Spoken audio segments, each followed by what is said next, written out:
ఏ తండ్రికి కూడా ఇలాంటి కష్టం రాకూడదు. హయత్ నగర్ రోడ్డు ప్రమాదంలో ఐశ్వర్య చనిపోతే తండ్రి గాయాల పాలయ్యాడు.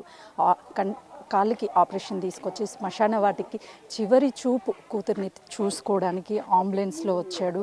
నిజంగా ఆ తండ్రి కష్టము ఏ తండ్రికి కూడా ఏ కుటుంబంలో కూడా రాకూడదు. ఈ అంబులెన్స్లో ఇద్దరి డాక్టర్ సహాయంతో శ్మశాన వాటికి తీసుకొచ్చారు. ఇలాంటి సమయంలో అసలుకి తండ్రిని మాట్లాడించడం అనేది కరెక్ట్ కాదు. బట్ ఆ తండ్రితో ఒక్కసారి మాట్లాడించే ప్రయత్నం చేద్దాము. బిగ్ టీవీతో ఎక్స్క్లూజివ్గా ఐశ్వర్య తండ్రి పాండు ఉన్నాడు. ఎలా ఉంది అండి మీ ఆరోగ్యం?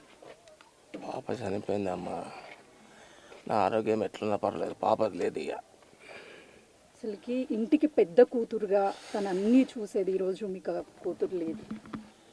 నాకేం చెప్పడానికి వస్తలేదమ్మా. ఏం జరిగింది అసలు ఆ రోజు? ఏం జరగలేదమ్మా. రాంగ్ రూట్లో వచ్చి కొట్టాడమ్మా. మాది ఒక పర్సెంట్ కూడా తప్పలేదమ్మా.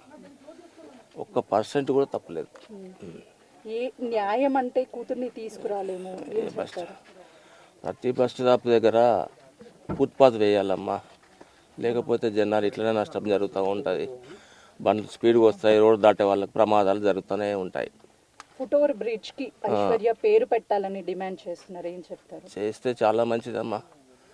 ఒక్కసారి కాల్ని చూపించే ప్రయత్నం చేస్తారు. ఎందుకంటే ఏ తండ్రి ఇలాంటి సిచ్యువేషన్లో పాపను చూడడానికి రాడు. రాడ్లు ఇవన్నీ కూడా అసలుకి మీ కుటుంబానికి ఇప్పుడు మీరు ధైర్యంగా ఉండాలి. ఏం చెప్తారు? ఏం ధైర్యం చెప్పలేకపోతున్నామ్మా. నాకు పాప నా కళ్ళ ముందే పోయింది. ఇంకేం చెప్పాను?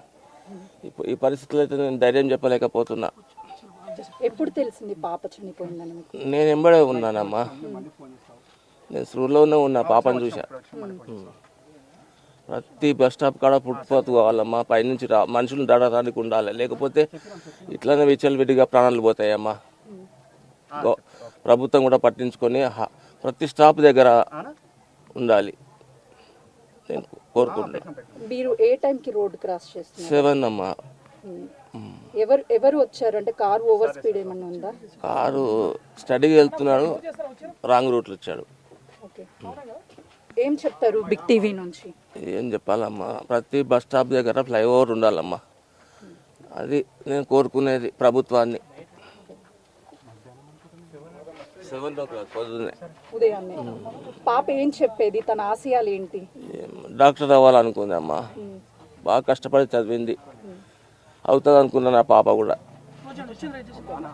ప్రస్తుతానికి చూడొచ్చు ఐశ్వర్య తండ్రి పాండు మాట్లాడలేని సిచ్యువేషన్లో ఉన్నాడు. ప్రతి బస్ స్టాండ్ వద్ద ఫుట్ ఓవర్ బ్రిడ్జ్ని ఏర్పాటు చేయాలి. మరొక్కరికి ఇలాంటిది జరగవద్దు. నా పాప కోల్పోయాను, ఇక నా పాప నా కళ్ళ ముందే ఆ రోజు మొత్తం ఎగిరి పడిపోయింది అని చెప్తున్నారు. ఇలాంటి పరిస్థితి అనేది చివరి చూపు చూసుకోలేనేమోనని చెప్పేసి ఆ తండ్రి భయపడ్డాడు. కానీ ఇలా అంబులెన్స్లో ఇద్దరి డాక్టర్ల సహాయంతో నడవలేనటువంటి స్థితి ఉన్నప్పటికీ కూడా ఆఖరి చూపుని చూసుకునేందుకైతే మాత్రము శ్మశాన వాటికి చేరుకున్నాడు.